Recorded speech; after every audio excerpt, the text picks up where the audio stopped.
Under the current central bank regulations, insurance companies have to produce quarterly accounts. So for years they ran with no accounts. And of course, the reason for that, you see, we have to understand the thing.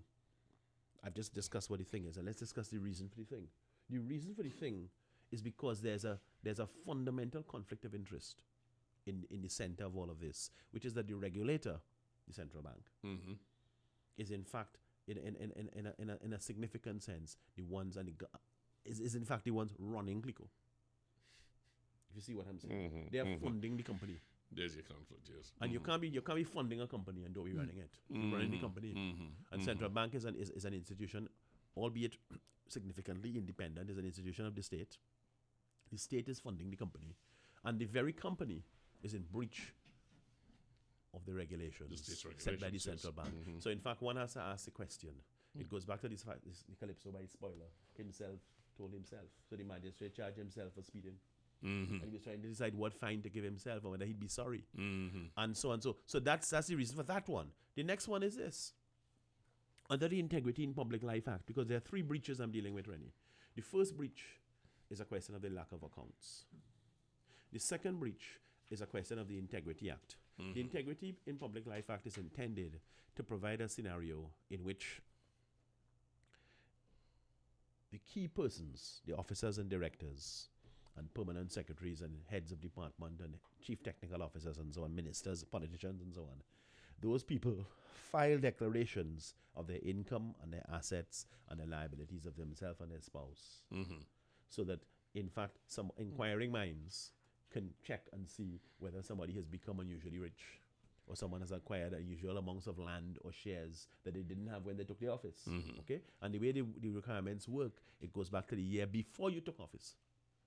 And it extends a year after you left office to give us sort of a degree of overlap, protective overlap, you might say. Now, I have been critical of the regime when last I was here. I was critical of the regime in terms of requiring declarations. But my criticism is my criticism. The fact is that is the law. The Integrity in Public Life Act defines who are public officials by reference to a schedule at the back of the Act. One of these species of persons is in fact called directors of state-controlled corporations. CL Financial, by virtue of the shareholders' agreement of 12th of June 2009, gave the state the right to appoint 4 out of 7 directors. 4 out of 7 is the majority. The majority represents control. CL Financial is a state-controlled company. CL Financial and its directors need to be under the remit of the Integrity Commission. I've taken up the matter formally with them and they've ignored it.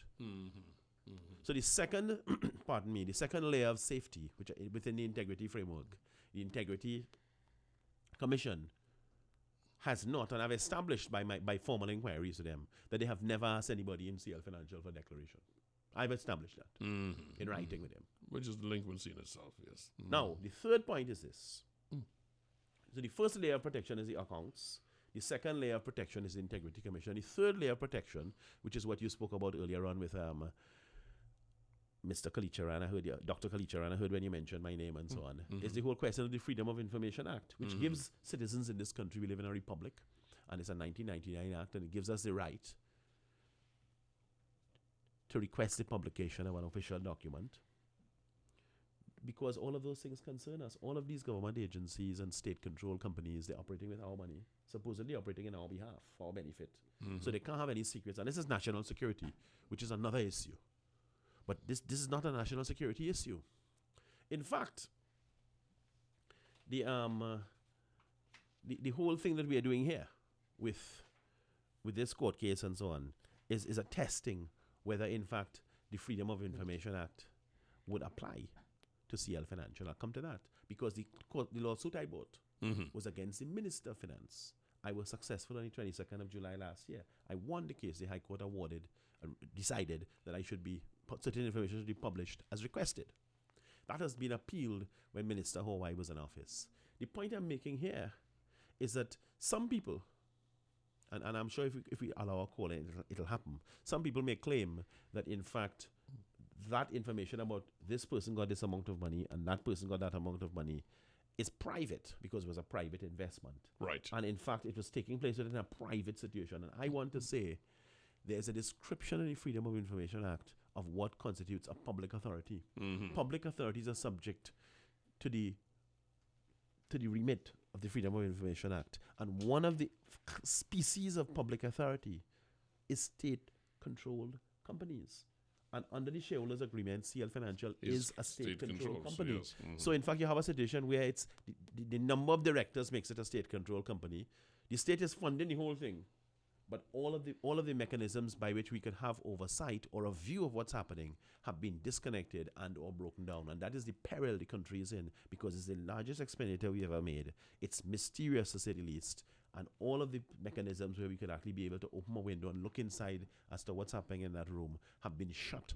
And we need to blow those doors open. The three levels that Yes. you speak about, these questions were raised in Barbados, they were raised in Grenada, Yes. where we had the safeguards against this all falling down, and it is not dissimilar to the scenario Yes. that you raised. The voice you're hearing with me this morning is Afra Raymond, and we are talking about, by the way, his site is a very useful place to go. Afra, would you send them to your site just for a second? Sure. The before we website continue? is, thank you, Rennie. The website is www.afra Raymond, AFRARAYMOND.wordpress.com. And that is where all the articles and TV shows and radio shows and the information is there. Very useful information, and we're continuing our discussion on CF Financial. The kind of information we are talking about, some folks will argue, as you just said, this is private and it should not be in the public domain. Let's make clear what kind of information would be made public from the release of this information, Afra. Well, to be very succinct with you, Rennie, the main thing that we are after is all the details of all the payments. I'm just going to be really, really succinct here. All the details of all the payments is what is my ultimate goal. I can get a little more specific with you now in terms of there are three classes, three items of information that I want to get. The first item of information, which I talked about in the 3 layers of transparency, the first item of information is the accounts. So we want the audited accounts for CL Financial. If there are no audited accounts available, which I would find unacceptable and surprising, if they are not available, I want whatever figures the various ministers of finance have been relying on. Because Mrs. Nunez Teixeira was making statements, Mr. Winston Dukaran was making statements, Mr. Larry Hawaii was making statements, Mr. Imbert has been making statements. And it cannot be that our ministers of finance in this country are making statements on the back of an envelope. Somebody must have worked out something for them and said, okay, minister, this is the figure for this, or that is the figure for that. So we need the accounts. Second point is that there was a briefing to the independent senators in Parliament in the first half of September of 2011. That briefing, the purpose of that briefing was to lobby for the support of the independent senators in respect of 2 important laws that were going to be passed in relation to the bailout. One law was to in fact suspend, was to place a cloak of protection around the central bank, that in fact nobody could sue the central bank or seek a judicial review of any of the central bank's decisions. In other words, the central bank was going to be immune from legal challenge. That was passed by our parliament. The second thing is that in fact the borrowing limits of the Minister of Finance was to be extended. So the Minister of Finance got permission from the parliament to borrow an additional $10.7 billion to fund the bailout. Now, that briefing to independent senators was a high-level one. It was conducted by Minister of Finance Dukaran.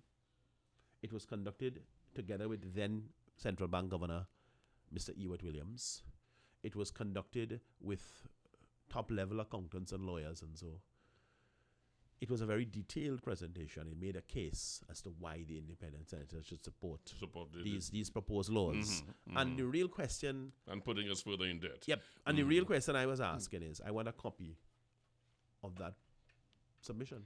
Yes, because that will inform the request and the further commitment to go. Absolutely. And we would actually be able to have to answer the burning question of what did you know and when did you know it? Who knew what and when? If we got that information.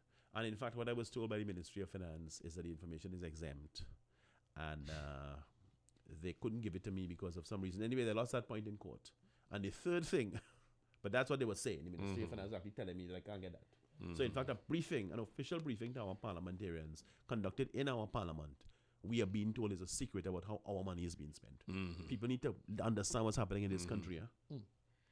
third point, so the first point was the accounts, the second point was the parliamentary briefing, and the third point was, which is where I started off, about all the details of all the payments, details of the payments. In other words, who got money, what date were they paid, because what that would allow us to do, the question of the date and the names, it would allow us to locate who were the people or the beneficiaries, to use that phrase, who were the recipients of the public funds in that tremendous upswing between the 3rd of April 2012 and the 1st of October 2012. Yes. That's 6 months. The actual rate of payout on a weekly basis, I worked it out, the rate of payout on a weekly basis was quadrupled.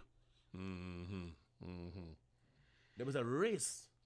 Who benefited? Get it done. Who was it? And we need to know. It's our money. This is not their money. It's our money. And that's the important part here. It is the country's money that they're playing around with. To the best of your knowledge, Afra Raymond, my guest, how much of this money has been repaid to the government? I don't know. I really, really, literally don't know. And that's. I'll tell you what it is. We know some things. And I should say, I'm using the word "know" highly qualified because we don't have accounts. We know, for example, when Minister Imbert gave his budget on the 5th of October last year, 2015, was Imbert's inaugural budget. When Minister Imbert gave his budget, I could remember him speaking about how he would close the gap, because there's a gap in between the actual core revenue of the country and how much money the country needs to spend in the current financial year, 2016, fiscal year 2016. And one of the elements, the gap is about $20 to $21 billion, from what I can remember. One of the elements that Imbert identified in trying to fill that 20-something billion dollar gap was about $10 billion from the sale of assets to recover money that was paid out within the bailout. Now, that's good to know, but we don't have anything backing it up. And what we also don't understand is, are we saying that 15 has already been repaid? You see, I don't know, because we have no figures. The last scandal, and while we await that, because again, we cannot speak when we don't have the facts for it. I agree with you. The last scandal, however, coming out of the CL financial fiasco is where we saw ex-directors being paid money after public outcry. This was supposedly stopped. How much was paid out? Do we at least know that? Well, you raised this question last time we were here, Rennie, and what I could remember, I didn't focus on that. Pardon me. I didn't focus on that aspect of that issue in any great detail, because this is too vast an issue for any one person to cover the whole thing. What I would say to you is that what I can remember is that, in fact, I think the money has been paid. The money, and in fact, that was the reason for what I would have to call the sort of bust-up when Yetming was fired from Clico, but remained as chairman of CL Financial and was picked up 2 weeks later, holding hands with the Prime Minister at the time, Kamala Prasad Bissessa. And then there was a kind of, it seemed to be a tiff between the then Governor, Jawala Rambaran, and the then Minister of Finance, Hawaii. I'm not sure whether there was really a tiff at all. But the point is that I'm going in here just so our listeners I've read that the money was paid. Yeah, I'm going into all these areas because that's the sort of information we will be privy to if, in fact, you have your way. This other area here, and I need to understand if this was the memorandum of understanding, or where was it? The understanding I have is that depositors should first be paid their money, the depositors. I'm not talking about the directors, and then they worry about anybody else, including the directors. What happened? What went wrong here? I don't know. I mean, as far as I understand, that is indeed the position. I'm not a lawyer, so I don't know if that is the law on that point. But I do understand that the priority of payment was that depositors and policyholders would get their money first. And the directors and those who are responsible would get their money, if any, after. For example, I know people who were staff members of Clico Investment Bank and other organs in the Clico empire that failed. And one of the things coming out of the bailout situation is that those people who had monies deposited in Clico, their monies were frozen. Because I know some people who are in some financial pain, and they weren't even working in any financial capacity, but they were in management in the company. You see, this is what their monies were frozen because of an edict coming out of Central Bank. So it appears, and this is what Mr. Hawaii's and Jawala Rambaran and Yetming's argument appears to be, it appears that some consideration or some concession may have been given